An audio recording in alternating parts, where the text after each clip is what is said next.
Lalu Kevin akan unmute sendiri ya, Kevin ya. Siap. Oke, Kevin silakan. Saya tak melayani yang masuk-masuk. Silakan Oke, Kevin, mulai saja. selamat siap. Selamat malam Ibu Bapak. Perkenalkan saya Kevin ya. Saya nggak bisa. Saya ya lagi dalam proses praktik kejemaatan di GKI Pondok Indah dan bukan kebetulan ya. Dan Sinode menempatkan saya di Pondok Indah. Bersyukur saya ditempatkan di Pondok Indah karena ketemu Ibu Bapak, saudara-saudara semuanya. Nah, dan juga bersyukur dapat kesempatan belajar memimpin Patibulung. Kita belajar sama-sama ya Pak, Bu di sini. Ya. Kita mau saya share screen ya Pak ya, Pak Jarwo. Silakan. Bisa Kevin? Oke. Sudah kelihatan? Ya, ya. Udah kelihatan. Tinggal dibesarin aja. Ini ada ketutupan nggak nih item-item nih di sebelah kanan? Loh, enggak, penampakan kita berbeda-beda Kevin. Oh, beda-beda ya. Jadi di maksimal aja, nanti terus dia memberikan efek yang berbeda-beda. Oke, ini. Itu thank you. Kelihatan semua tulisannya ya? Kelihatan. Oke, mantap kelihatan sekali. Mantap.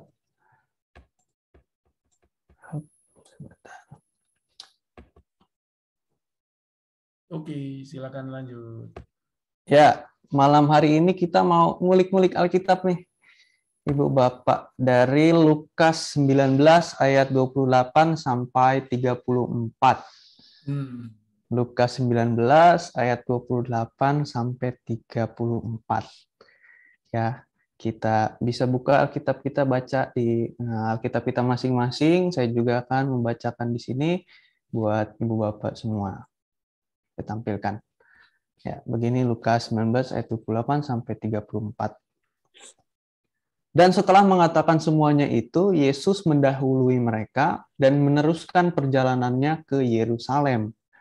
Ketika ia telah dekat Betfage dan Betania yang terletak di gunung yang bernama Bukit Zaitun, Yesus menyuruh 2 orang muridnya dengan pesan, "Pergilah ke kampung yang di depanmu itu. Pada waktu kamu masuk di situ, kamu akan mendapati seekor keledai muda tertambat yang belum pernah ditunggangi orang. Lepaskanlah keledai itu dan bawalah kemari. Dan jika ada yang bertanya kepadamu, mengapa kamu melepaskannya? Jawablah begini, Tuhan memerlukannya." Lalu pergilah mereka yang disuruh itu dan mereka mendapati segala sesuatu seperti yang telah dikatakan Yesus. Nah, ketika mereka melepaskan keledai itu, berkatalah orang yang empunya keledai itu, "Mengapa kamu melepaskan keledai itu?" Kata mereka, "Tuhan memerlukannya." Ya, jadi sebuah bacaan yang tidak asing buat kita, apalagi GKI sudah lama mengadakan Minggu Palmarum. Ada ibadah Minggu Palmarum memperingati peristiwa kemasukan lagi, memperingati peristiwa masuknya Yesus ke Yerusalem. Kemasukan jadi konotasinya beda ya Pak Jarwo. Nah, kalau kita lihat, kita mau kulik-kulik kan ya, konteks awal dari bacaan kita kali ini, ibu-ibu, bapak-bapak, dan saudara, adalah saat di mana Yesus itu masih belum memasuki Yerusalem ya. Dan ini adalah masa-masa persiapan Yesus sebelum masuk ke Yerusalem. Di bacaan ini Yesus dan rombongan masih belum memasuki Yerusalem. Mereka habis mampir ya, makan-makan di rumah Zakeus. Kalau ibu bapak baca di perikop yang sebelumnya. Jadi mereka habis peristiwa Zakeus ya, kita udah tahu, bersama, terus mereka habis makan-makan di sana, gitu. Dan cerita ini kelanjutan dari cerita Zakeus itu menurut Lukas ya. Nah, kita masuk, ini sedikit konteks ya ibu-ibu, bapak-bapak, tentang bacaan kita ini, konteks waktunya. Kita mau bahas satu-satu sedikit-sedikit sih. Kita mau Nah, kita kalau melihat ke ayat yang 28, oh sorry, ini tulisannya ayat 20 ya. Nah, kalau kita lihat di ayat yang 28 nih, setelah makan bersama itu, Yesus mendahului mereka dan meneruskan perjalanannya ke Yerusalem. Dibilang gitu kan di bacaan kita di ayat 28. Gitu. Jadi kita dari ayat ini kita bisa membayangkan ya Ibu Bapak kalau setelah makan-makan itu, setelah mereka ngobrol-ngobrol banyak, Tuhan Yesus sempat mengajar di tempat Zakheus itu, tiba-tiba Yesus jalan duluan, dia pergi mendahului murid-muridnya ke Yerusalem gitu dan meninggalkan murid-muridnya di belakang dia. Gitu. Nah, ini terjadi karena rasanya Yesus tahu gitu kalau waktu ini itu akan segera tiba. Jadi kita bisa lihat ya, Yesus sudah tahu gitu waktunya mau tiba, udah diberitakan berkali-kali, kita bisa lihat di Lukas 13 ayat 33, di Lukas 18 ayat 31 sampai 34 juga diberitakan ketiga kalinya Yesus memberitakan kematiannya. Itu jadi Yesus sudah tahu banget nih kalau dia bakal dijahatin sama orang Yerusalem, tapi dia malah menyongsong kematiannya itu ya, tanda kutip. Dia malah menyongsong kematiannya itu dengan terlebih dahulu dia jalan duluan daripada murid-muridnya. Kita bisa bayangkan nih gimana di belakang Yesus itu ada banyak orang yang mungkin murid-muridnya itu juga sebenarnya takut Yesus diapa-apain gitu. Tapi ya namanya murid-murid dalam rombongannya mungkin gosip-gosip, ngerumpi-ngerumpi, mungkin takut juga mau menegur Yesus, udah sus jalan belakang aja gitu. Nggak gitu ya tentunya. Tapi kita bisa bayangkan lah, Yesus jalan duluan, murid-murid jalan di belakang. Yesus mau menyongsong kematian itu. Nah, kalau kita melihat ibu-ibu, bapak-bapak, bagian ini sangat menarik ya sebenarnya, karena dengan kesadaran penuh, Yesus memilih untuk menyongsong kematiannya itu. Jadi Yesus sadar dia mau mati, tapi dia malah menyambut hal itu. Dia bersedia menggenapi rencana Allah, karena dia tahu ini adalah bagian dari rencana Allah, dan dia bersedia menggenapi rencana Allah lewat sikapnya yang akhirnya udah jalan. Dia menunjukkan ketaatannya itu dengan lekas pergi menuju Yerusalem, kota yang kita sama-sama tahu bersama, kota yang akan menolak dia. Gitu ya, ini sisi menarik dari ayat ini. Dan kita beralih ke ayat 29 nih. Kalau ini benar, tulisan ayatnya 29. Tadi 28, tulisnya 20. Nah, kalau di ayat 29 ini, kita bisa mendapati keterangan tempat. Tadi kan keterangan waktu ya. Sekarang keterangan tempat nih. Nah, keterangan tempat yang menunjukkan bahwa Yesus itu ada di Bukit Zaitun. Dia berhenti di sebuah bukit yang namanya Bukit Zaitun sama murid-muridnya di belakang. Dia jalan nih dari Betani nih, ini ibu-ibu, bapak bisa lihat ya di peta ini di sebelah kanan, di sebelah timur, sebelah timurnya Yerusalem. Jadi rute jalannya dari Betani, Betfage, lewat Bukit Zaitun, lewat Getsemani, baru masuk dari situ gitu, dari arah timur maksudnya. Dia berjalan ya lewat situ, lewat dua kota kecil itu, dan jaraknya nggak terlalu jauh sebenarnya dari kota Yerusalem. Kedua kota ini nih, Betani dan Betfage. Berarti kan kalau misalkan Yesus udah ada di Bukit Zaitun, udah nggak jauh-jauh banget ya ke Yerusalem sebenarnya. Nah, sebelum memasuki kota Yerusalem inilah Tuhan mempersiapkan kedatangannya itu ke Yerusalem. Dia menyuruh muridnya ngambil keledai. Tapi itu akan dibahas di ayat nanti. Nah, kita mau menyoroti dulu nih Bukit Zaitunnya. Mengenai Bukit Zaitun tuh Ibu Bapak, ada banyak yang beranggapan nih penafsir-penafsir bahwa daerah di sekitar sana tuh jadi tempat istimewa, jadi tempat favoritnya buat Yesus. Itu karena penafsir-penafsir ini menyadari kalau beberapa kali tuh Yesus melakukan peristiwa penting di sana. Ada yang ingat Ibu Bapak peristiwa penting yang Yesus lakukan di Bukit Zaitun? Ada yang ingat Yesus pernah ngapain di Bukit Zaitun? Ya, kalau tidak ada, nggak apa-apa. Yesus pernah berdoa di Bukit nanti ya. Yesus berdoa di Bukit Zaitun. Dia juga bangkit lagi, naik ke surga di Bukit Zaitun. Ya kan, kalau Ibu Bapak baca ketika Yesus naik ke surga, dia di sana. Dan dari situ orang-orang beranggapan bahwa kayaknya memang Bukit Zaitun ini tempat favoritnya Yesus gitu. Dan apalagi di bacaan ini Yesus masuk juga lewat situ gitu. Berarti ini kan peristiwa penting, Yesus masuk ke Yerusalem menyambut kematiannya. Dia masuk lewat situ. Sepenting itu ya ternyata Bukit Zaitun, jalanan ini, trek ini nih ya buat Yesus gitu. Sebagian penafsir membacanya seperti itu.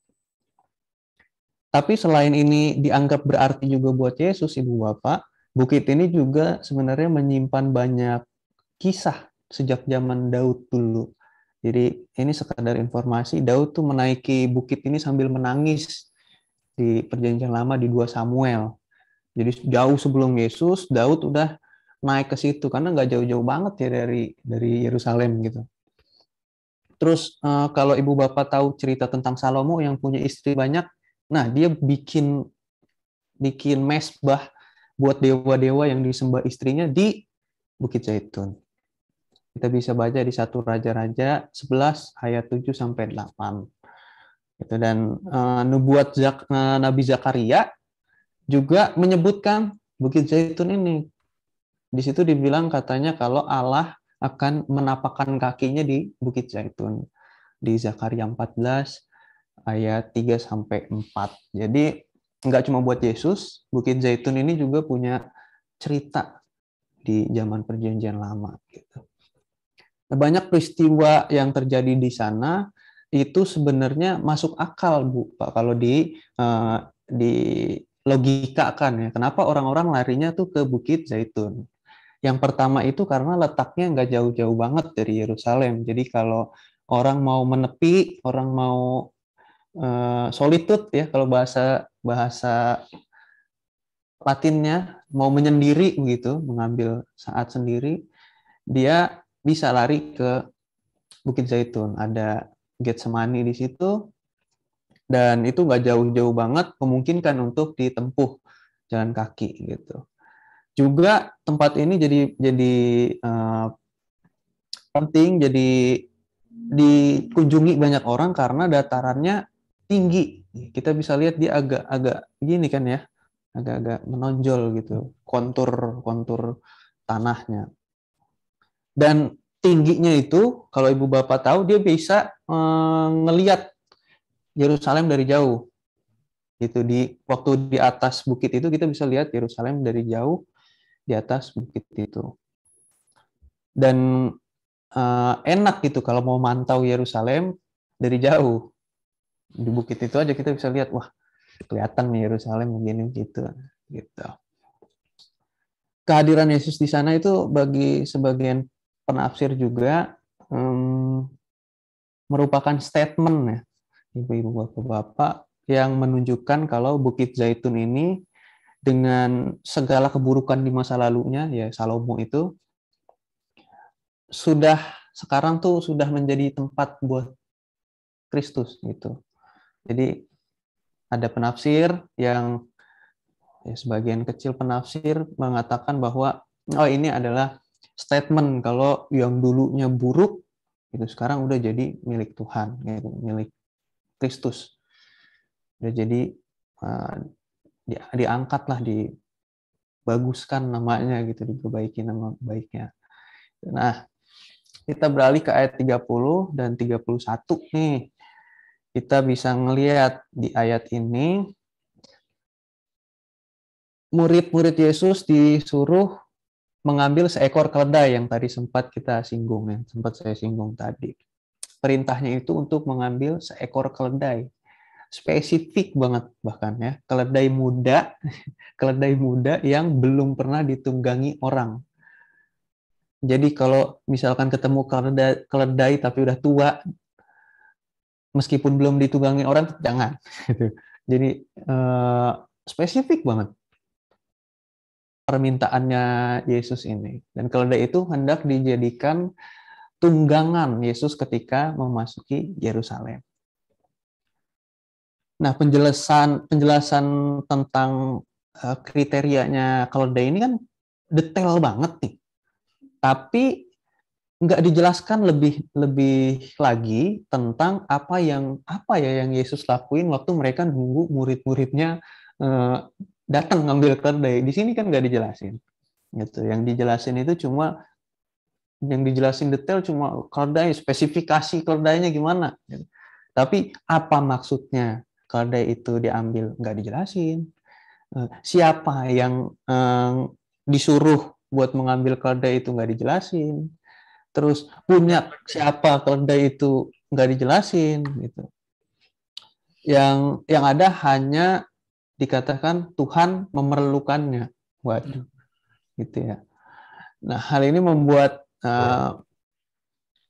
ada tafsiran, penafsir orang-orang teologi gitu yang berspekulasi tentang siapa murid yang disuruh itu dan siapa yang punya keledai itu. Ada yang beranggapan muridnya itu Petrus sama Yohanes gitu. Ada juga yang bilang, oh yang punya keledai itu udah kenal sama Yesus, makanya udah kong kali kong gitu ya. Ada spekulasi begitu tentang si pemilik keledai itu ya. Kalau kita lihat ya bisa aja benar gitu ya, karena sudah ada murid yang sebelumnya terlebih dahulu memberitakan tentang Kristus. Kita baca ayat perikop-perikop sebelumnya, ada murid yang diutus untuk memberitakan tentang Kristus. Jadi masuk akal dong kalau semisal ya, si yang punya keledai ini tahu tentang Tuhan Yesus gitu. Atau kemungkinan kedua, Yesus mungkin udah mengunjungi daerah sana gitu. Yesus udah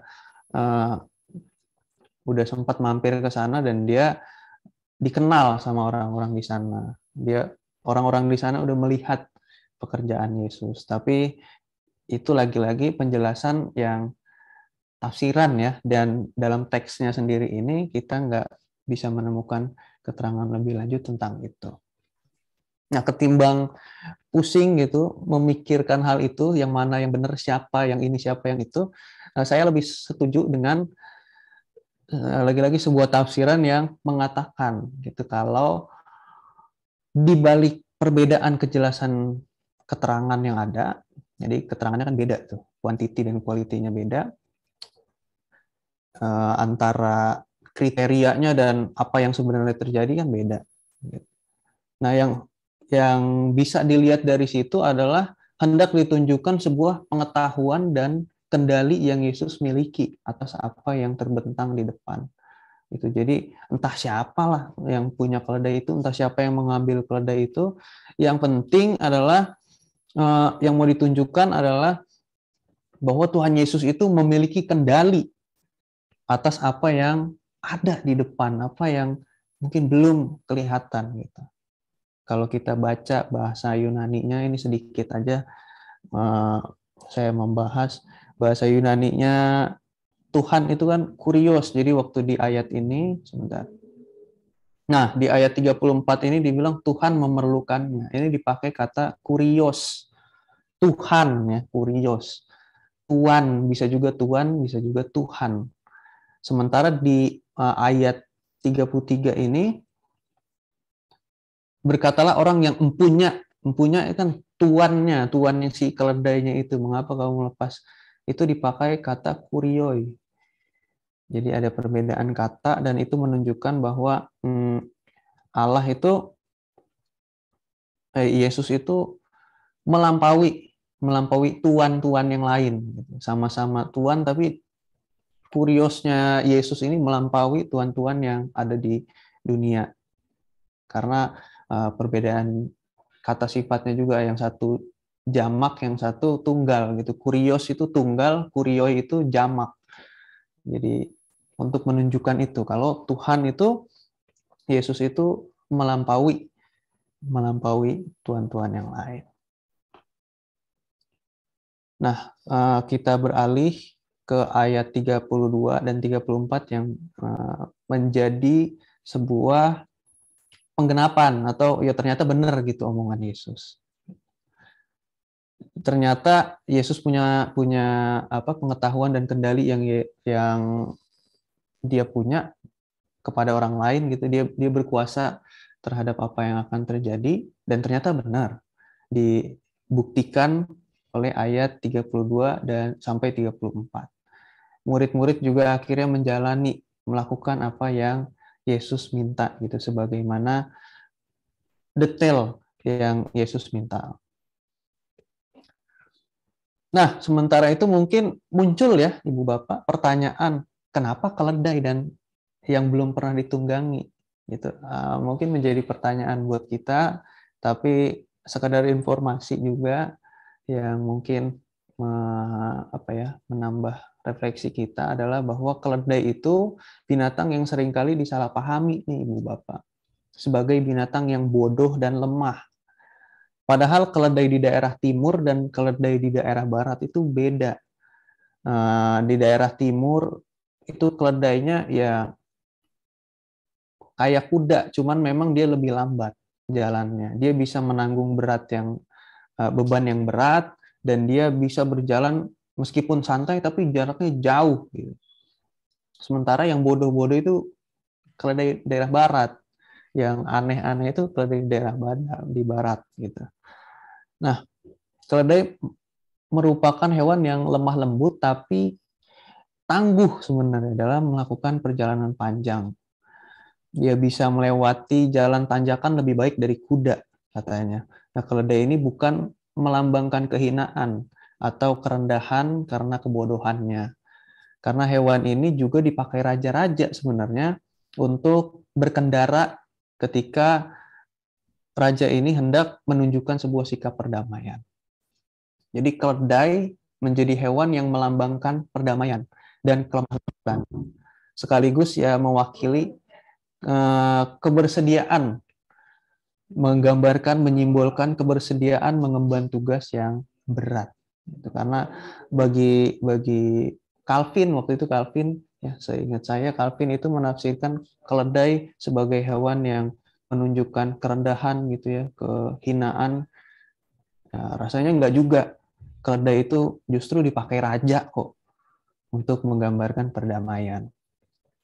Maka dipilihnya keledai ini nggak terlepas nih Ibu Bapak dari cara Yesus yang hendak menunjukkan kemesiasannya, yang ternyata beda dari pemahaman orang banyak. Gitu. Saat itu Yesus menunggangi keledai dalam perjalanannya ke Bukit Zaitun, juga menunjukkan penggenapan atas nubuat Nabi Zakaria. Zakaria 9 ayat 9. Ibu Bapak juga mungkin udah tahu duluan ketimbang saya karena mungkin sudah diulang-ulang.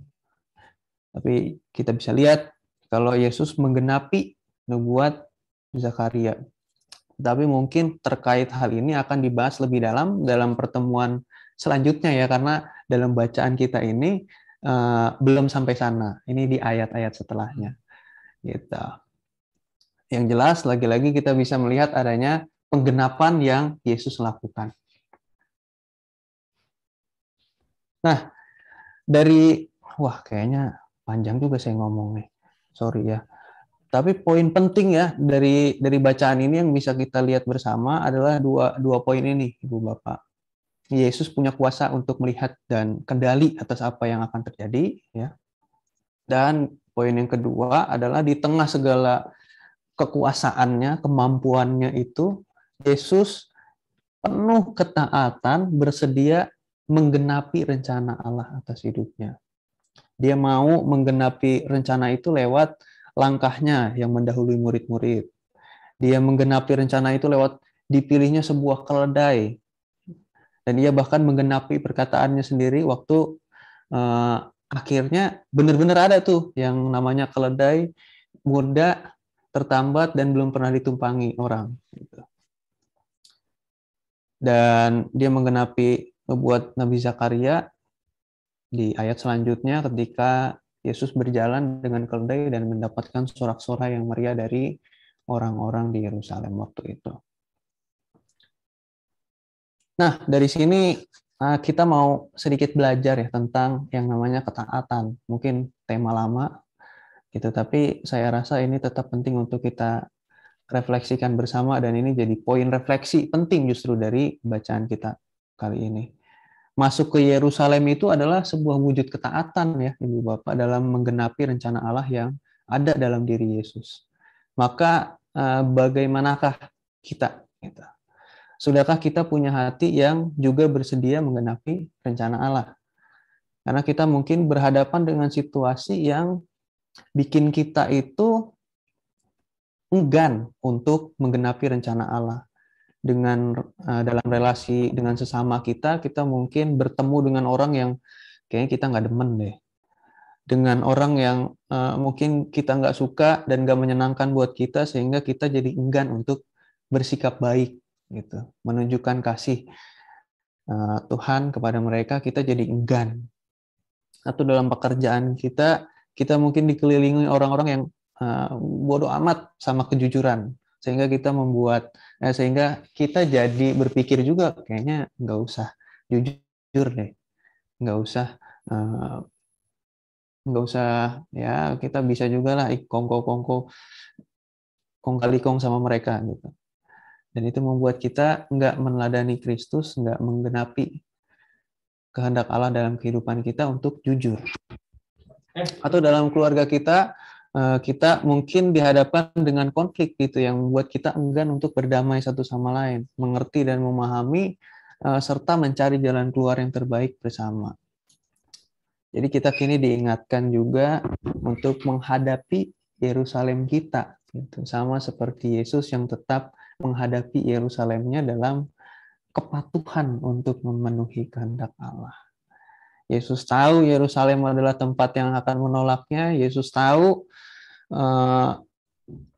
dia akan dibunuh di sana, tapi Yesus tetap meladeni Yerusalem dengan berangkat ke sana gitu. Jalannya tidak mudah ya Ibu Bapak, jalan Yesus tidak mudah, demikian juga jalan kita. Bahkan memang yang Allah janjikan pun bukan kemudahan gitu, melainkan sebuah damai sejahtera, karena kerajaan Allah yang mau diberitakan Yesus sendiri aja bukan kemudahan politis, bukan sebuah kerajaan yang politis yang nyata di dunia gitu dengan sistem pemerintahan yang ada, bukan gitu, tapi sebuah kedamaian dan sukacita dalam diri para pengikut-pengikutnya, keselamatan yang Tuhan janjikan gitu ya. Karena kerajaan Allah ya begitu, jadi kita perlu mengingat itu untuk tidak seperti banyak orang di zaman Yesus itu yang membayangkan Mesias itu seperti yang tadi saya sebutkan. Maka kita kini didorong untuk menghadapi Yerusalem kita masing-masing, ya, untuk menggenapi rencana Allah dalam hidup kita. Dan saya percaya Tuhan sendirilah yang menyertai kita dan memampukan kita melalui segala yang ada di depan itu. Begitu kira-kira Pak Jarwo, maaf nih kayaknya kepanjangan ya. Oke, Kevin, terima kasih. Bapak Ibu, demikian Saudara Kevin sudah memaparkan materi dari Lukas 19 ayat 28 sampai 34. Perikop ini berisi kisah yang sangat pendek, tapi sangat padat, penuh makna. Nah, Kevin mencoba untuk menguraikan dengan komprehensif tadi. Namun apabila kita ingin lebih memperjelas lagi melalui pertanyaan dan sebagainya, dipersilakan. Silakan Bapak Ibu. Bapak Ibu. Oke, thank you, Kevin.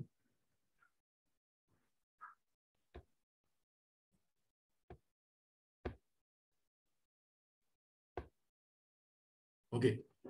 Kevin, sambil menunggu mereka, saya ingin memulai tentang keledai, Kevin. Wah, Jadi gimana tuh, ingin Pak? menyampaikan bahwa keledai itu disimbolkan dengan kerendahan hatian, dengan perdamaian, gitu ya, dengan kesederhanaan. Lalu Kevin bilang, bukan raja aja pakai itu kok. Persoalan sebenarnya bukan pada keledai, pada rajanya. Keledai itu kan ya memang sederhana, bodoh, ya kan? Iya, Sederhana, nggak perkasa seperti kuda. Nah, raja ketika ingin menunjukkan perdamaiannya memakai keledai. Aku tidak sedang menunggang kuda perang loh. Aku menunggang keledai yang lamban, yang bodoh itu, yang sederhana. Jadi aku sebetulnya membawa kedamaian. Sebenarnya maknanya lebih ke situ ya. Maknanya lebih kepada oh raja itu, memilih keledai, bukan soal keledainya. Nah, ketika Yesus memilih iya, keledai iya, karena iya. dia raja itu kan, aku menunggang Benar, Pak. keledai, bukan kuda perang gitu. Jadi aku membawa perdamaian. Mungkin kalau mau apa namanya eh, lebih diluruskan seperti itu Kevin. Thank you. Iya, benar Pak. Terima kasih. Bapak Ibu yang lain Sudah silakan. melengkapi. Sebentar Kevin, saya intipkan, saya carikan penanya. Atau lewat chat juga bisa ya, Pak ya? Oh bisa, bisa. Tapi biasanya Bisa, Bapak Ibu Bu, di sini Pak. nggak langsung saja. Oh, langsung. Yang biasa chat itu Arthur, Arthur Henry. Ini ada senior. Pak Tom, mau coba memperjelas dengan pertanyaan, Pak Tom? Belum, Pak. Sedang menyimak dulu, Pak. Terima kasih, Pak Tom. Pak Steven, bagaimana?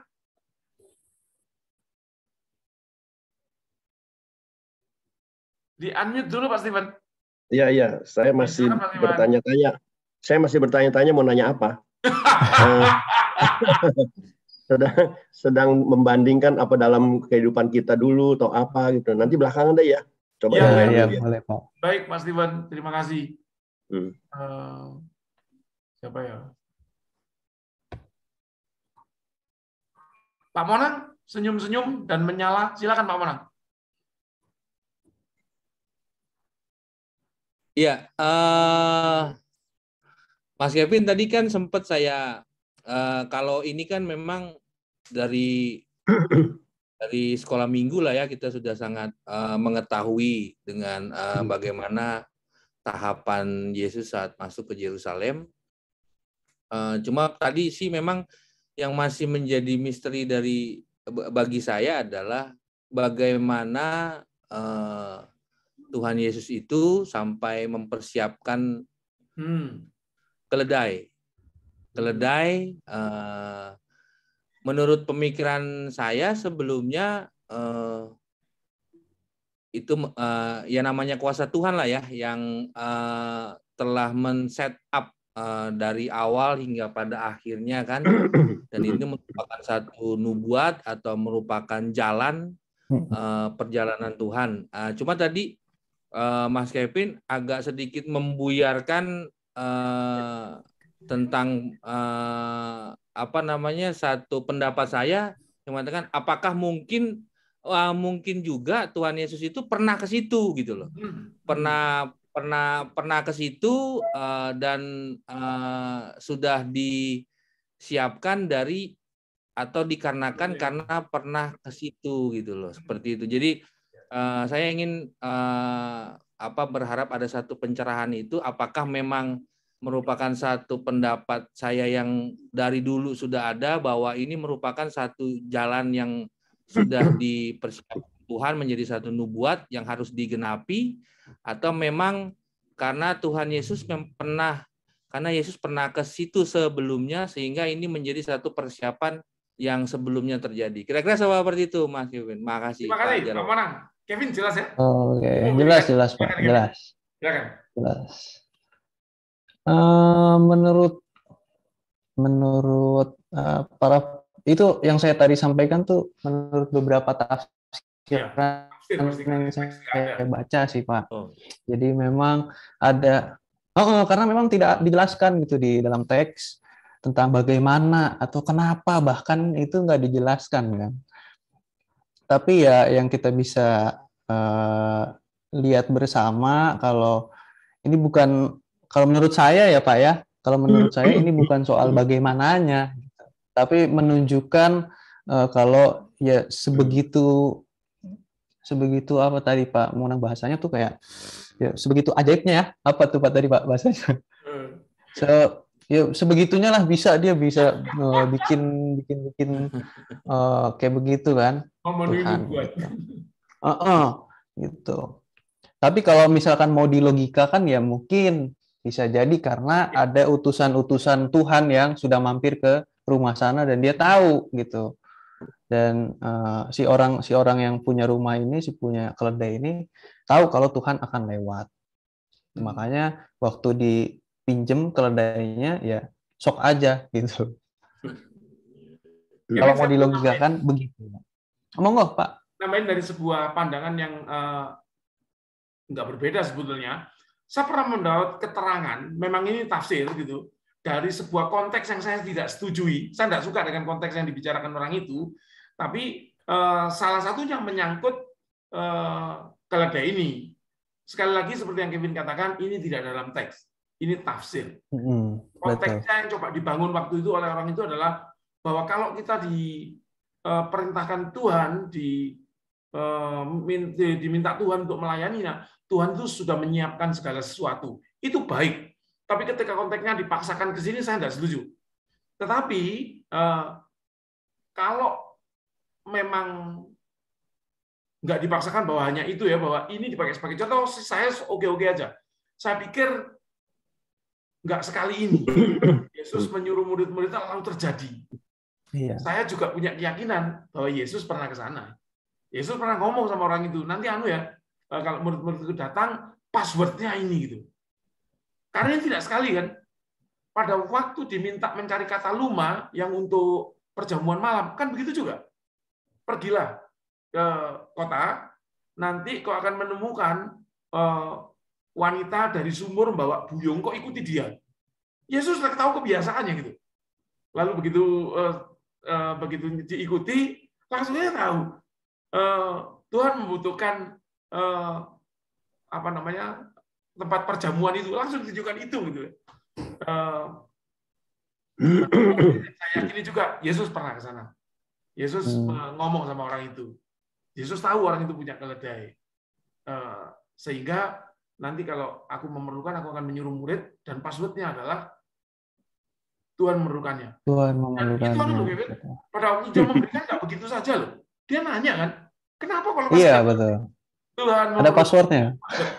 Open gitu. Begitu kan Pak Monang. Begitu kali Kevin. Iya Pak, betul. Berarti ini semakin ini ya Pak ya. Justru penjelasan ini yang semakin menguatkan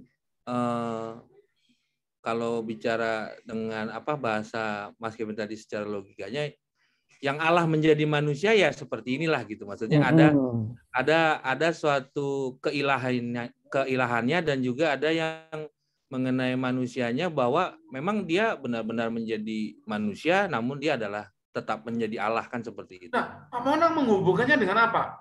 Kealahan bahwa secara ajaib Yesus tahu, kemanusiaan bahwa dia manajemen gitu. Bukan, kemanusiaannya bahwa dia itu memang pernah ke situ dan ada suatu klik yang sebelumnya yang memang sudah dipersiapkan untuk sebelumnya, Pak. Seperti itu maksud saya. Iya, artinya kan Yesus itu membuat keajaiban itu kan tidak ujuk-ujuk begitu saja juga. Iya, betul gitu, Pak. Pak Mas Bon ngintip kita, barangkali mau menjelaskan. Silakan Pak Mas Bon. Iya, selamat malam Bapak Ibu.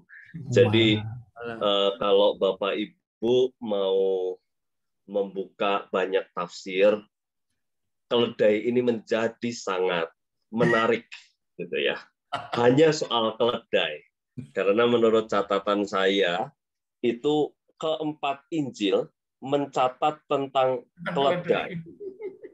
Ya, pada saat Yesus masuk ke Yerusalem itu dicatat oleh semua Injil. Matius 21, Markus 11, Lukas 19, Yohanes 12. Ya, dan itu beda-beda. Ya, pencatatan mereka itu beda-beda. Ada yang pencatatannya keledai betina dan anaknya. Ya, ada yang kemudian keledai muda yang belum ditunggangi, itu Markus dan Lukas. Itu menggunakan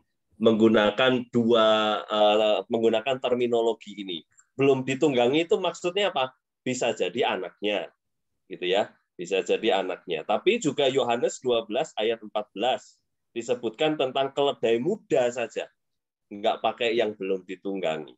Memang tafsirannya banyak sekali. Nah, tapi kalau saya melihat Pak Monang, memang mungkin Pak Monang model investigatif ya, tipe spiritualnya menyelidiki, berusaha untuk mencari tahu, which is nggak salah, dan itu adalah hal yang baik dan menarik untuk keimanan. Kita harus mencari tahu. Tetapi dalam aspek tertentu ada spekulasi yang dilakukan oleh para penafsir, gitu ya. Artinya apakah Yesus bisa jalan dulu, kayak Kevin tadi dengan sangat baik sudah menyebutkan ya, bisa saja Yesus pernah ke lokasi itu atau sebelumnya ada mendapatkan informasi. Tetapi buat saya yang paling penting adalah maknanya. Kenapa Yesus milih keledai? Itu yang kemudian menjadi perdebatan panjang di dunia teologi. Ada yang mengatakan seperti Kevin tadi bilang bahwa apa namanya, ini adalah tunggangan yang istimewa, gitu ya, bukan tunggangan yang ecek-ecek. Kenapa milih keledai?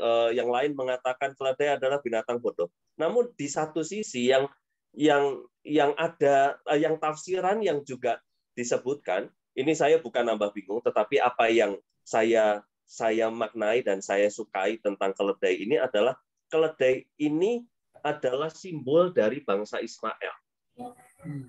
Ya, yang bodoh, yang tidak taat, katakanlah gitu ya, lemah itu maksudnya bukan physically, tetapi hatinya lemah, mudah menyembah berhala, mudah belok, mudah bercabang, mudah bengkok hatinya, dan sebagainya. Sehingga Yesus sebenarnya menyimbolkan naik keledai itu sebenarnya dia sedang berada dalam proses proyek keselamatan bagi bangsa Israel. Namun yang menarik justru yang disebutkan oleh Matius 21, keledai betina dan anak-anaknya. Ada penafsir yang mengatakan anak-anak ini adalah bangsa-bangsa lain yang belum mengenal hukum Taurat, gitu ya. Jadi kalau kita lihat komparasi antara Injil, justru yang menarik adalah yang lain menggunakan keledai muda, dalam arti bangsa lain yang bangsa Israel mungkin agak sedikit tidak menerima Yesus, bukan agak sedikit ya, memang dia tidak menerima Yesus sampai akhirnya disalibkan oleh bangsa Israel. Tetapi keledai muda ini dipilih untuk menunjukkan nanti aku akan diterima dan aku akan menyelamatkan bukan hanya engkau, tetapi bangsa-bangsa di seluruh dunia. Ini kalau penafsiran ini penafsiran simbol kasih terhadap bangsa-bangsa. Nah, Bapak Ibu boleh memilih sebenarnya mau menggunakan penafsiran yang mana, karena penafsirannya tentu beragam, tetapi penafsiran satu dengan yang lain sesungguhnya saling melengkapi untuk kita bisa mengerti pemahamannya Yesus. Sayangnya Yesus nggak langsung ngomong, aku milih keledai karena ini, gitu ya. Nah itu jelas. Misalnya WA Pak Jarwo, carikan keledai muda, gitu yang belum pernah ditunggangi. Ini loh maknanya. Sayangnya Yesus itu banyak menggunakan simbol dan metafor yang harus kita betul-betul minta tuntunan Roh Kudus untuk mencari tahu maknanya. Nah, di sini di masa lampau, di abad-abad awal, seringkali penafsiran yang berbeda itu kemudian membuat umat Allah itu tercerai-berai dan terpecah-pecah. Tetapi di masa sekarang, penafsiran yang berbeda tadi sepertinya kita bisa maknai sebagai sesuatu yang melengkapi. Saya hanya menambahkan, mudah-mudahan nggak bikin bingung gitu ya. Mas Boni, terima kasih. Ya, penafsiran terakhir yang soal keledai dan anak-anaknya menunjukkan bangsa Israel dan bangsa-bangsa lain, itu sangat alegoris banget gitu ya. Padahal pemilihan keledai kan memang sangat sederhana. Ada dua hal penguat yang jelas-jelas ngomong tentang itu sebagai tanda mesianik. Pertama Zakaria, dan kemudian kebiasaan gitu. Kebiasaan yang raja yang membawa damai itu tidak memakai kuda perang tapi keledai gitu. Yang terakhir memang menurut saya terlalu alegoris dan sangat dahsyat dan rada sulit diterima gitu. Ya nggak tahu, tapi memang lain agak sulit diterima. Ya. Cuman saya melihat pesannya justru pesan yang lebih mudah menjangkau perasaan kita, gitu ya. Artinya Yesus yang merangkul bukan hanya bangsa Israel. Bahkan ketika dia menghadapi penderitaan pun Yesus bersedia untuk bersedia untuk menarik dirinya dikorbankan demi orang-orang bodoh ini, demi saya yang bodoh, yang kadang-kadang memilih dosa dan sebagainya, begitu ya, demi kita semua yang seperti keledai tadi. Itu kira-kira Pak Jarwo. Itu kenapa saya memilih itu, tentu ada alasannya. Tetapi betul kata Pak Jarwo, spekulasinya tentu harus dengan makna yang bisa kita hayati untuk membangun kehidupan. Apa gunanya penafsiran kalau itu tidak mengubah kehidupan kita? Kira-kira gitu Pak Jarwo ya. Iya. Terima kasih Mas Bon. Pak Monang, demikian. Semoga jawaban yang komprehensif lebih memuaskan dan lebih menambah wawasan kita. Baik Pak Monang maupun saya. Kevin silakan. Kok Kevin silakan. Bapak Ibu mari. Kevin silakan. Bapak Ibu mari. Kevin menunggu. Kalau saya tinggal ambil kesimpulan dari Pak Boni aja, Pendeta Boni, bahwa pemilihan keledai itu yang dipelihara sebagai bodoh, seperti orang Israel diistilahkan sebagai bodoh.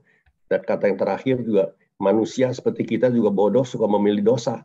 Seperti keledai. Betul. Gitu. Iya, Pak Steven. Terima kasih, Pak Steven. Jadi kalau kita memilih dosa, keledai, ingatnya gitu. Bodoh. Oke. Mari Bapak Ibu yang lain, silakan. Pak Yosef.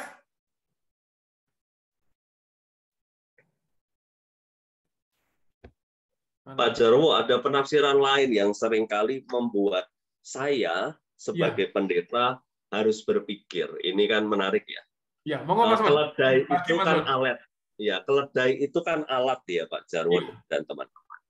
Alat. Jadi keledai itu adalah cara Yesus menyampaikan pesan, sekaligus cara Yesus untuk mengantar Yesus masuk ke dalam kota itu.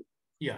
Kalau saya hanya refleksi pribadi Bapak Ibu, saya sebagai seorang pendeta itu bukan tuan, kurios, bukan kurioi juga. Gitu. Artinya ada banyak orang itu kan menganggap pendeta itu tuan dalam sebuah komunitas gereja. Apalagi kalau kita bergeser ke Indonesia Timur, mohon maaf.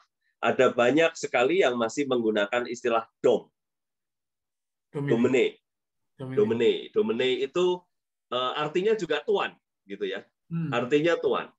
Nah, buat saya agak risih ketika saya mungkin berkhotbah di tempat-tempat tertentu yang masih menggunakan istilah domine, apalagi kemudian kalau pulang dari khotbah, salaman itu cium tangan. Emak-emak umur 80-an tahun itu cium tangan pendeta yang saya waktu itu baru umur 25 tahun.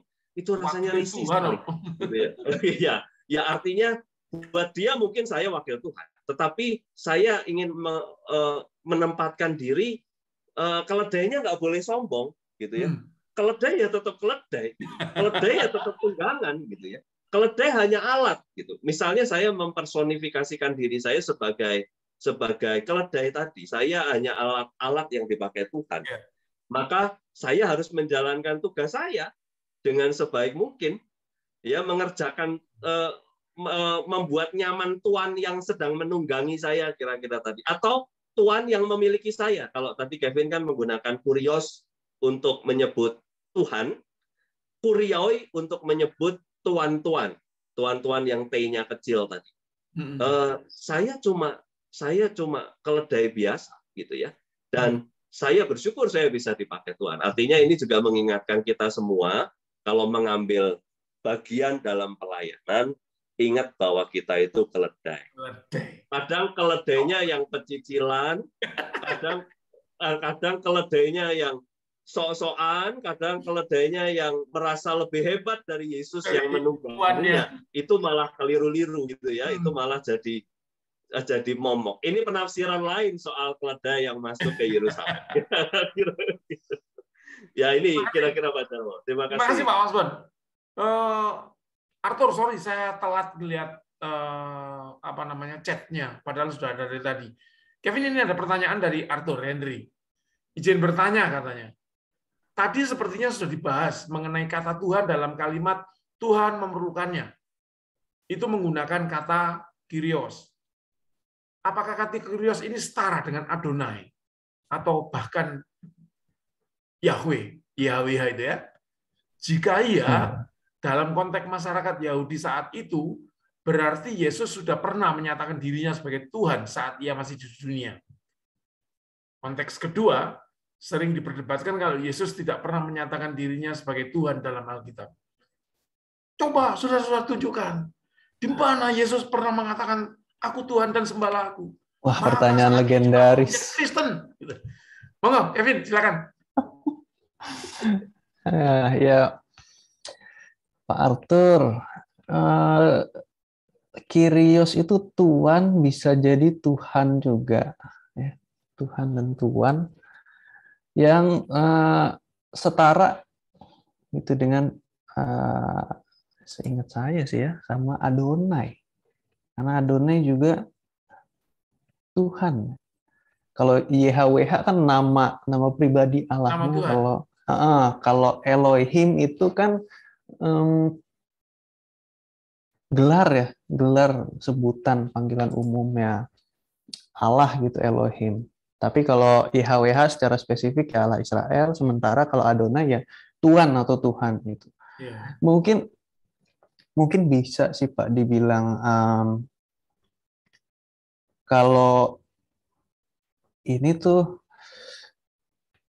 jadi kata Kyrios ini kan nggak mesti merujuk ke Yesus nggak sih? Jadi maksudnya Tuhan memerlukannya dalam segenap rangkaian peristiwa yang ada, bisa jadi, atau Tuhan dalam diri Yesus, ya Tuhan adalah Yesus itu sendiri, memerlukannya untuk lewat gitu. Itu bisa jadi dua hal yang begitu sih Pak, nggak mesti berhubungan dengan pernyataan itu sebagai Tuhan. Menurut saya gitu. Kalau menurut Pak Jarwo gimana Pak? Sebentar, Arthur menyambung pertanyaannya, mungkin lebih bisa membantu Kevin dalam menjawab. Jadi, kata Arthur, Tuhan dalam konteks saat itu sebetulnya hanya Tuhan ya. Kyrios itu kan artinya Tuhan. Tuhan. Ya, sangat bisa jadi Yesus memang ngomong Tuhan, bos memerlukannya gitu. Kalau kita memahami bagaimana orang Israel berinteraksi dan menyebut Tuhan, itu menurut zaman sekarang dan di luar Israel memang sulit dipahami.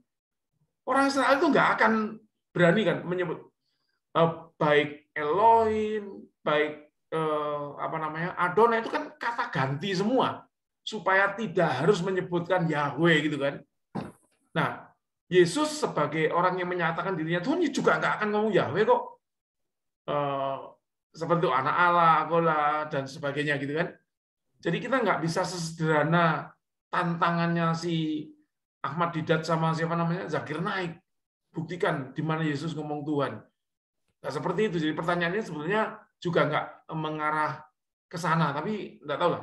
Mungkin Pak Boni lebih bisa menjelaskan. Monggo Pak Boni.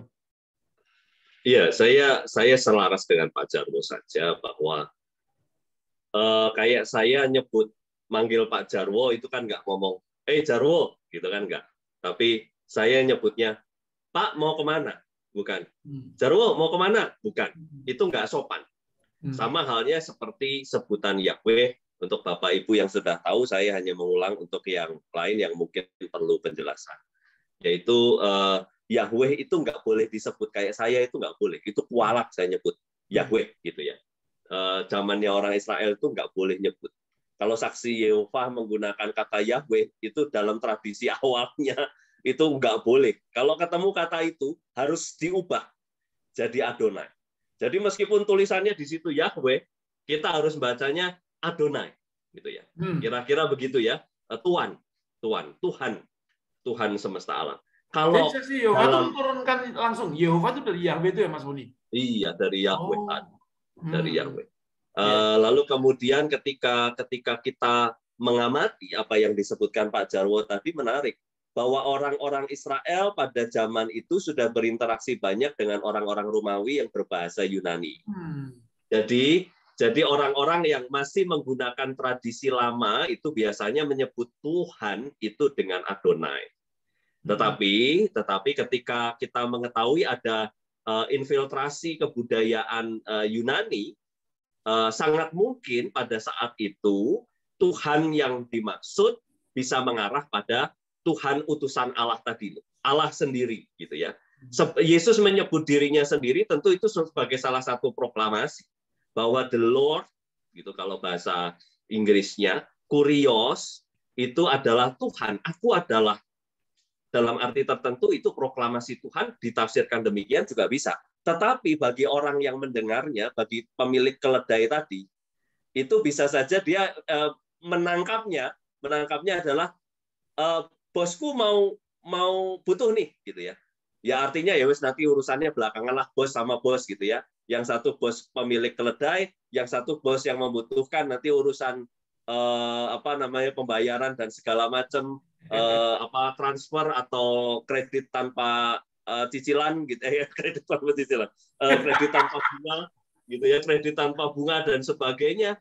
Oke lah itu. Jadi tergantung perspektifnya. Tetapi sekali lagi ketika kita menelaah kalimat yang diucapkan Yesus sendiri, sebenarnya itu juga salah satu proklamasi, Pak Arthur. Jadi salah satu proklamasi Yesus bahwa dirinya adalah Adonai yang menjadi manusia. Sadar atau tidak orang menangkapnya itu persoalan kedua. Tapi kalau saya mengamati kalimat itu adalah kalimat tentang bagaimana ia menyatakan diri sebagai Tuhan. Kira-kira begitu, Pak Jarwo. Iya, terima kasih Pak Mas Bon. Demikian, Pak Bon. Kevin mau nambahin sesuatu, Kevin? Sudah. Saya tadi tuh mau menjelaskan kayak Pak Boni, cuma gayamu. Bagus. Itu teknik, Kevin. Lulus. Oke, Arthur udah selesai. Udah thanks for the explanation. Mari Bapak Ibu, yang lain silakan. Waktu kita masih cukup banyak. Ayo kapan-kapan nabung, grup Patibulum jalan-jalan umroh. Ke Israel? Ya, bareng-bareng kita napak tilas Patibulum. Ya, kita.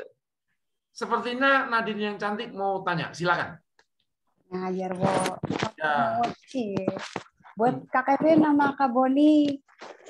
Kak Kevin aja ya. Oh gitu ya. Iya.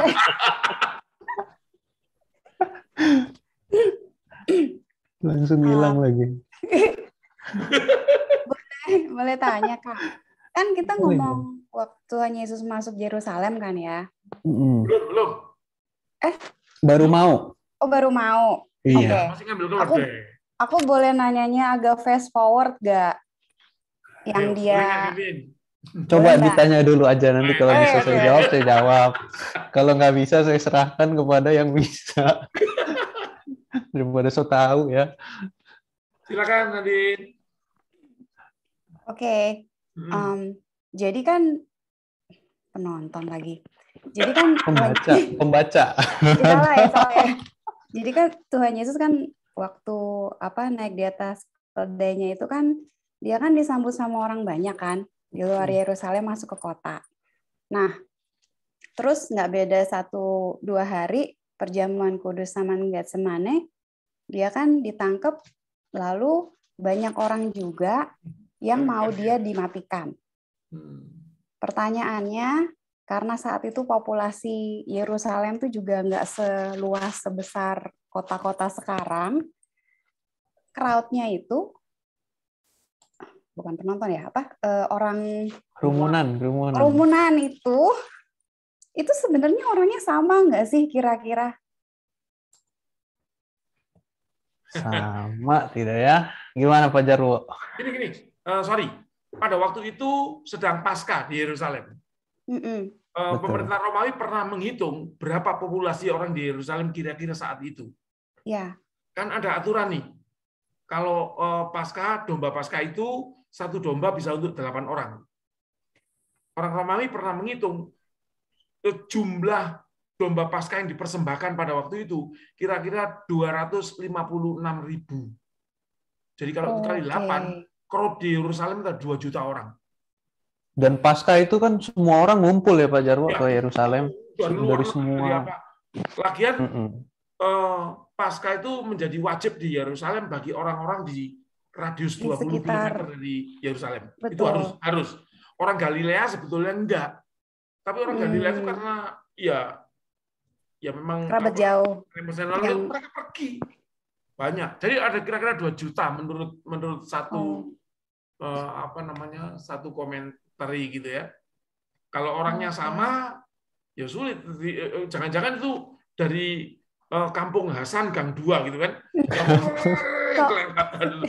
Terus yang salibkan dia itu mungkin dari Kampung Ababil Gang 7 itu bisa. Tapi enggak lah, teks Kak ngomong itu ya. Iya, betul. Soalnya Apa namanya, informasi awal yang bisa disampaikan, Kevin. Silakan Kevin. Pak Boni nih udah open cam Pak mau ngomong. Wah, kamu itu fresh graduate, aku udah nggak fresh lagi, ini udah kelamaan nggak sekolah. Ya. Kevin nggak sadar kenapa dia disuruh gantiin hari ini ya.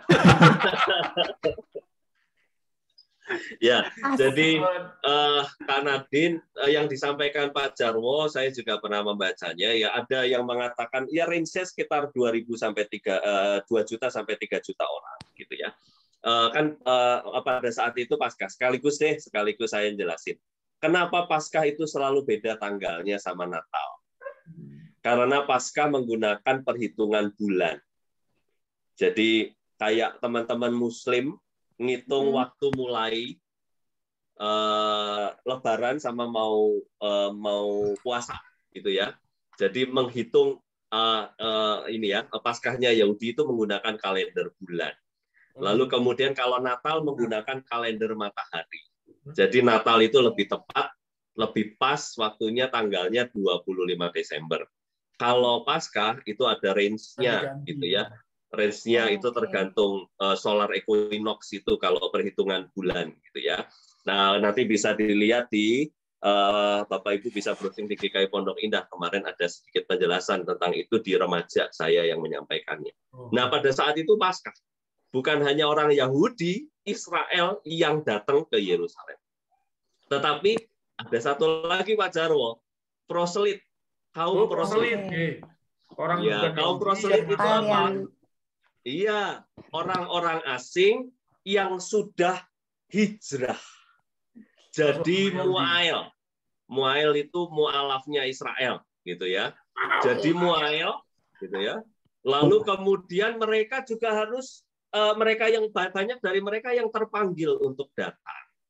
Sehingga crowd itu macam-macam. Bisa saja pada saat kalau tadi Kak Nadine bertanya, saya berusaha menangkap pertanyaannya. Waktu Yesus di Taman Getsemani, waktu Yesus lagi ambil keledai, waktu Yesus disorak-soraki, bisa saja ada irisan crowd-nya sama, orangnya sama, tapi bisa saja ada yang berbeda. Kenapa? Karena waktu itu daya tampung sebuah lokasi itu tidak sebesar sekarang. 2 juta orang kalau ngumpul itu kan dari Monas sampai mana ya? Sampai Tugu Pemuda itu enggak ya? Kalau demo itu berapa juta orang ya Pak? Yang waktu itu demonya besar itu. 7 juta Mas, mungkin 17 juta itu Mas orang itu Mas. 17 ya klaimnya. Menurut pengakuan klaimnya begitu ya. Gak mungkin. Jadi kalau sekarang bisa ditampung di Monas dan seluruh jalan-jalan itu. Tapi kalau waktu itu kalau 2 juta sama orangnya ngumpul kayaknya enggak. Jadi crowd-nya jauh lebih terbatas. Tapi menurut orang pada saat itu yang jumlah populasinya sedikit itu sudah sangat banyak. Mudah-mudahan menolong ya Kak Nadine dan bisa tidur malam ini. Makasih Kak. Kenapa aku tanyain ini? Karena sebetulnya ya menurutku kalau ada irisan atau ada orang yang sama yang tadinya menyambut di gerbang Yerusalem, terus ngomong salibkan dia juga, itu agak gila sih. Ya. Maksudnya apa? Itu kelihatan banget kalau itu namanya bukan munafik lagi ya, tapi maksudnya apa yang terjadi sama spektatornya Tuhan Yesus yang di gerbang Yerusalem waktu di hari dia di sidang sama Pontius Pilatus gitu maksudnya. Mereka tuh ya Pak, mereka semua lari dengan kalau sebanyak itu kan istilahnya tokohnya mau dimatikan kan pasti harusnya mereka bertindak. Biarpun mungkin nggak violence, tapi tidak ada sama sekali tulisan tentang itu. Iya, Itu sih sebenarnya. yang fanatik ada paling tidak kalau aku melihat ada tiga kelompok. Yang pertama kelompok penentangnya Yesus. Itu jelas, itu orang-orang suruhannya para imam-imam kepala. Kalau saya menduga ya, ini dari logika psikologi umum, 101 saja. Kalau memang sudah benci, itu biasanya kita akan ngikutin sampai mati. Gitu ya. Itu yang pembencinya ya. Tapi di sisi lain ada murid-murid Yesus. Murid-murid Yesus yang setia. Saya yakin dia juga ada di tempat itu dan mengikuti gitu ya.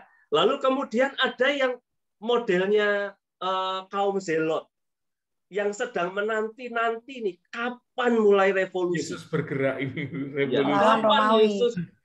Kapan Yesus mengatakan perang gitu kan? Kayak Vladimir Putin gitu ya. Vladimir Putin mengobarkan agresi militer gitu ya. Maunya Yesus, ayo agresi. Aku udah siap. Itu ngikutinnya ada. Paling tidak menurut saya kelompok fanatik 3 ini itu step by step perjalanan menuju kematian itu mereka mengikuti. Sehingga kita bisa tahu ada catatan-catatan sejarah atas kematian Yesus dari pihak yang konfrontatif termasuk pejabat Romawi. Itu kan ada tulisan-tulisan kematian Yesus yang dituliskan oleh orang-orang Romawi. Lalu kemudian tulisan Alkitab murid-murid Yesus, dan yang di sini ini ada di traktat-traktat tambahan, gitu ya, Qumran dan sebagainya, tulisan-tulisan Laut Mati, Dead Sea Scroll dan segala macam, yang kemudian tulisan terbaru, bukan tulisan kunonya, tapi tulisan terbarunya. Itu ada banyak sekali. Nah ini saya juga ngomong, kalau kematian Yesus itu dituliskan oleh 3 segmen itu, kalau ada yang bilang Yesus nggak mati, itu kebangetan, gitu ya, itu kebangetan kalau itu ya. Nah ini bagaimana kita sebenarnya membela diri iman kita. Akan teman-teman sebelah seringkali bilang enggak, bukan Yesus yang mati, itu orang yang mirip Yesus, katakanlah begitu ya. Atau Yesus yang disembunyikan. Lah piye wong ada sejarawan sejarah menuliskan dari 3 kelompok yang berbeda, paling tidak 2 kelompok yang pro dan kontra menuliskan kisah yang sama, kok dianggap sebuah pemalsuan Injil? Itu buat saya sesuatu yang nggak masuk nalar. Kira-kira ini tambahan saja supaya kita bisa membela. Tapi persoalan itu juga bukan kesalahpahaman mereka semata sih, Mas. Itu datangnya juga dari kita sendiri. Jadi ketika setelah tahun 60-an ya, Paulus pokoknya mendekati akhir pelayanannya, Paulus itu akhirnya kan lebih mengutamakan rohani gitu. Karena melihat begitu hedonisnya orang-orang yang dilayani. Sehingga Paulus mulai mengerucut ke rohani itu, sepeninggalan dia itu lebih mengerucut lagi lalu memisahkan rohani dan jasmani itu. Itu yang paham doketisme itu kan. Nanti saya kirimin tulisan saya doketisme. Ya, yang kemudian mereka berafiliasi dengan orang-orang Arab yang itu notis, yang terbuang. Ya, karena mereka juga terpengaruh gnotis itu sebetulnya, dan itu tumbuh di sana. Dan pada waktu orang-orang menuliskan Al-Quran, itu ketangkep. Orang gnotis itu hilang dengan munculnya Islam, Mas. Karena mereka lebur sebetulnya. Sehingga anggapannya memang dari situ, dari keterlanjuran orang-orang gereja yang kemudian mencoba untuk nggak mengakui bahwa Yesus itu kemanusiaannya nggak benar sebetulnya, nggak sebenarnya gitu. Yesus itu ilahi betul-betul. Nah pada waktu diperhadapkan pada peristiwa penangkapan, penyaliban, cari alibi, itu diserupakan itu. Nah itu diambil begitu aja sama Muhammad. Jadi kayak gitu. Nah memahami apa yang Kak Nadine tadi angkat itu berasal dari sebuah teks gitu ya, atau ayat yang ngomong begini.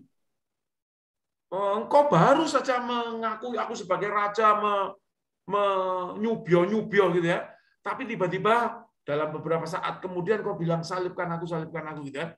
Yesus ngomong kan secara umum, secara umum bahwa orang Israel begitu. Kamu keledai banget gitu. Baru segitu. Nah, kalau ditanya detail apakah itu orang sama, mungkin kita nggak bisa jawab. Nah, Pendeta Boni tadi sudah menjelaskan cukup komprehensif. Apakah itu orang sama? Nggak penting. Tapi itu orang Israel. Itu loh yang maksudnya. Begitu nggak, Mas Bon? Saya itu membayangkan kalau zaman dulu itu di sekitar balai penghakiman itu ada CCTV, kayaknya lebih gampang kita ya mengidentifikasi. Jadi kita sekarang memang diperhadapkan pada sebuah titik di mana kadang-kadang bagi kaum yang bercorak spiritual intelektualis begitu ya, itu akan ada banyak sekali hal yang perlu kita cermati gitu. Tapi mudah-mudahan menolong dengan data-data yang terbatas. Namun bagi kawan-kawan yang punya corak spiritual intelektualis, artinya yang analitis, lalu berusaha observe dan sebagainya, jangan lupa bahwa observasi itu untuk menguatkan iman. Kadang-kadang begitu observe, kita sibuk dengan detail, tetapi iman kita kurang bertumbuh. Ini saya orang intelektualis juga ya dalam arti corak spiritualitas. Ya, jadi sibuk ngeblok Alkitab, tetapi ternyata tadi biji sesawinya tidak bertumbuh dengan baik. Oke, terima kasih Pak Mas Bon. Demikian Kak Nadine. Terima kasih Kak Jarwo, Kak Kevin, Kak Boni. Mari Bapak Ibu yang lain silakan, kita masih punya cukup waktu.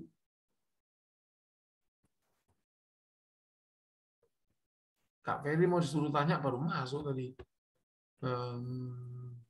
Pak Yosef, bagaimana?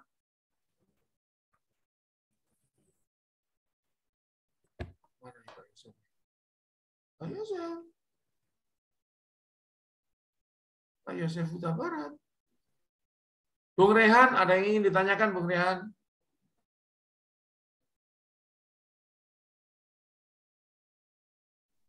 Belum, Pak. Belum. Jawabannya singkat, pelan-pelan. Belum, Pak. Terima kasih, Bung Rehan. Silakan.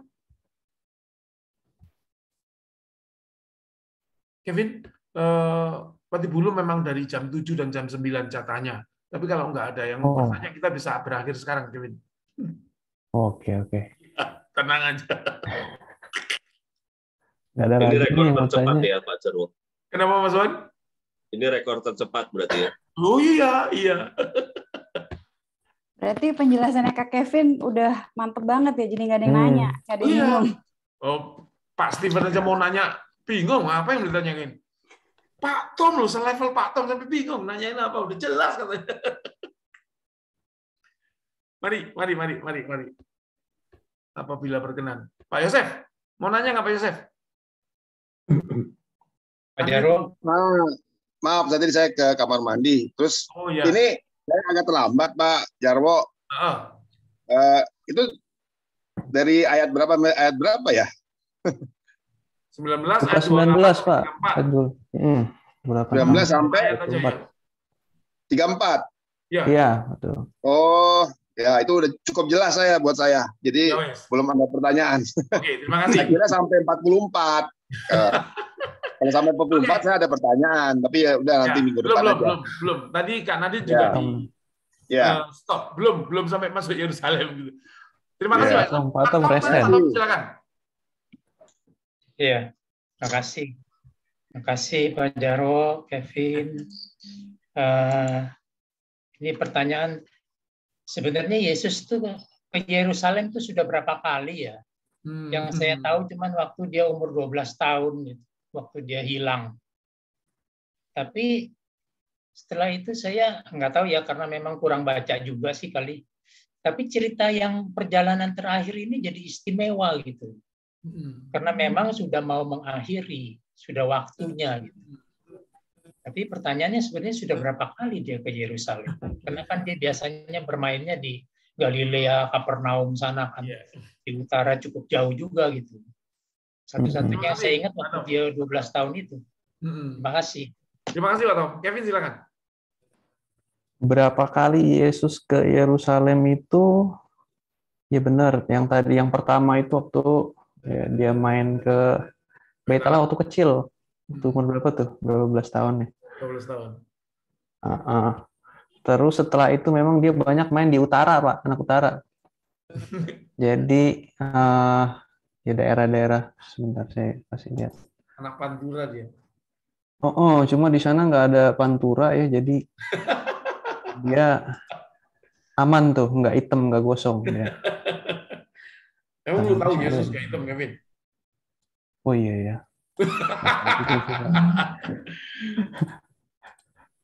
Mas Dedi itu pernah bilang kalau pernah melihat saya berarti pernah melihat Yesus katanya. Hitam dia.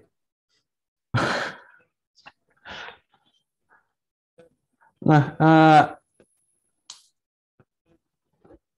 ya kayaknya 2 kali ya Pak. Saya ingat saya juga cuma 2 kali. Masa? Apa ya?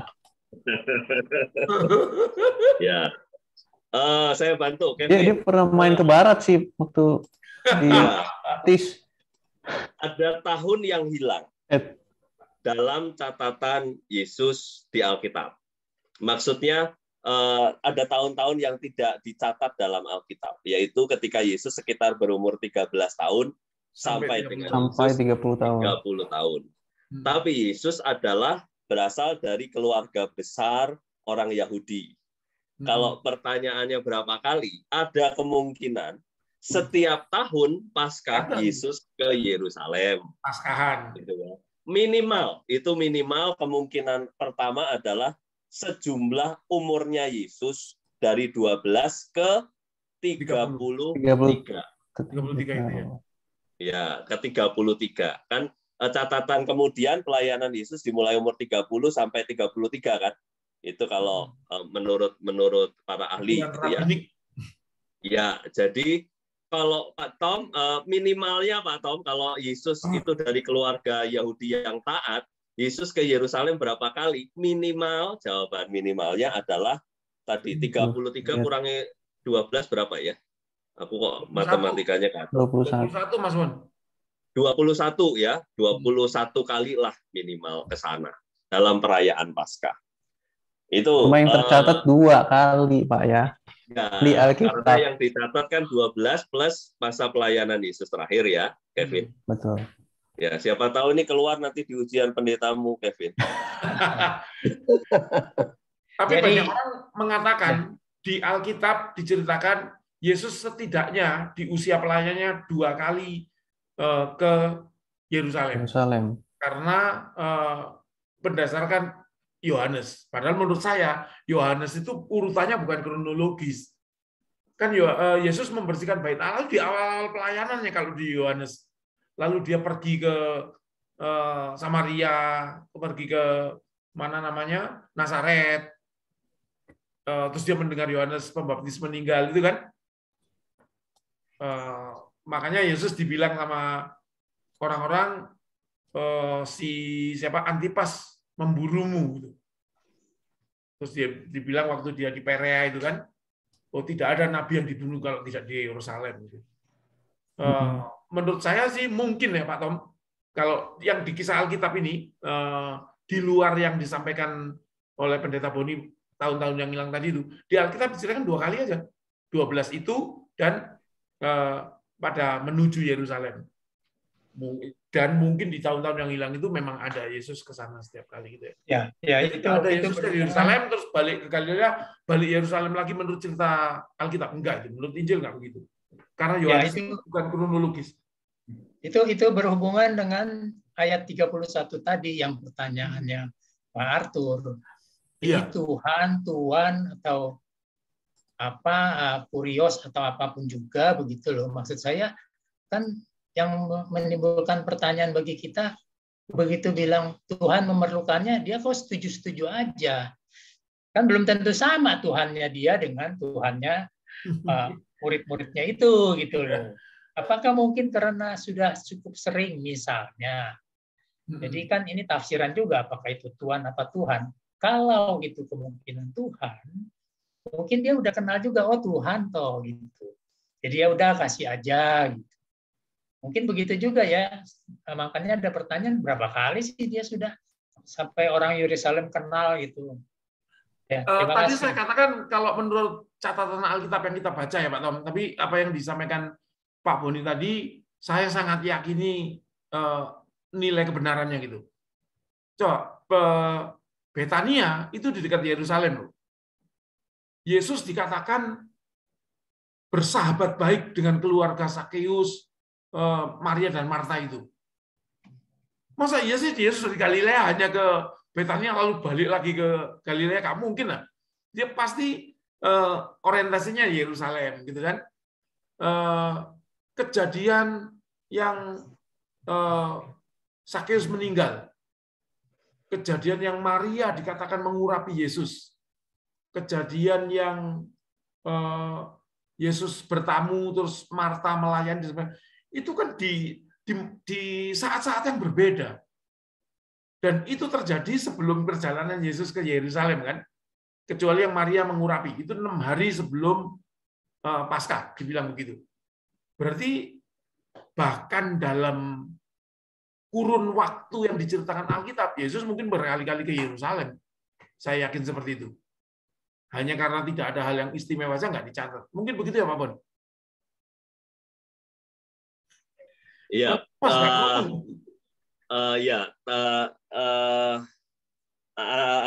Analogi berpikir yang disampaikan Pak Tom terakhir tadi menyangkut pendapatnya Pak Arthur, saya kira sangat mungkin gitu ya, karena sudah terjadi pengenalan dengan Yesus bersama dengan murid-muridnya, apalagi muridnya ini sudah dikenal sama orang itu ya bisa saja, karena pada saat itu memang kekeluargaannya sangat kuat begitu ya, orang bisa sangat mudah untuk menerima orang lain. Sangat mungkin Pak, tetapi memang tidak bisa dibuktikan 100% kebenarannya. Gitu kira-kira Pak Tom. Terima kasih luar biasa ini. Saya jadi berpikir panjang. Ya, terima kasih. Terima kasih Pak Tom. Terima kasih Pak Boni. Pak Ibu masih ada waktu? Silakan. Kalau tidak, kita akhiri Patibulum kita di sini. Pak Yusef sudah menemukan pertanyaan belum?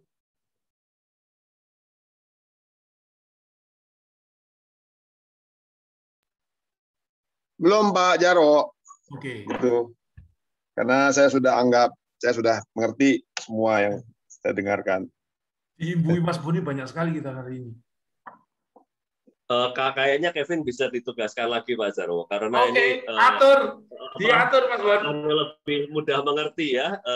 Jadi Kevin lebih mudah dimengerti. Jadi pemahaman kita lebih dalam secara cepat kalau dibimbing Kevin. Atur saja Mas Bon. Bapak Ibu, saya serius. Jika tidak ada pertanyaan, maka kita akan akhiri Patibulum di sini. Terima kasih untuk Kevin yang sudah menjelaskan dengan begitu jelas sampai orang tidak mampu bertanya. Yang banyak menambahkan bonus, terus terang banyak sekali bonusnya malam banyak ini. Banget. Dan terima kasih saya sudah boleh berkomentar dengan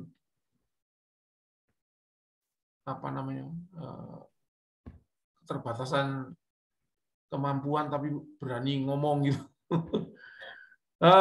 Terima kasih untuk hadirnya. Minggu depan kita akan lanjut. Saya karena tidak di rumah, tidak ada majalahnya, tidak ada apanya, nggak bisa bacain. Tapi kami tetap merindukan Bapak Ibu untuk bisa bersama-sama dengan kita di Patibulum. Sekali lagi terima kasih Kevin, terima kasih Pak Boni, terima kasih Bapak Ibu yang sudah turut berkontribusi meramaikan Patibulum malam ini. Sebelum kita tutup dalam doa, mari kita foto absen. Saya tak miring ini biar jelas, terang. Betul. Yuk mau nyalakan videonya, Bu Olna. Bu Rosmida, agak di ke atas kan Bu, supaya tidak kelihatan hidungnya aja. Nah, gitu. Nah, Kak Ina, Kak Yos, Ibu Maria, Kak Glory. Cepat baca selesai. Ya, yuk. Lampu saya udah mati Pak Jarwo. Oh, memang HP-mu rusak aja kok. Pak Tom mohon berkenan menyalakan videonya Pak Tom. Pak Tom pergi kali ya. Nanti kalau Pak Tom datang lagi kita foto lagi ya. Oke. Bapak Ibu, sekali lagi karena kita tidak pernah tahu di posisi mana kita, ada 2 lembar nih, maka tersenyumlah sampai proses foto ini berakhir. 3, 4. Oke, sebentar.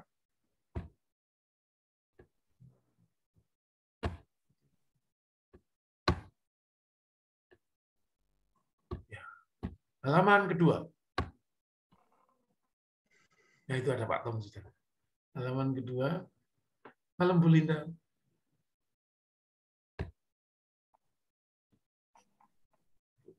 Sebentar. Namanya macam dulu. 3, 4.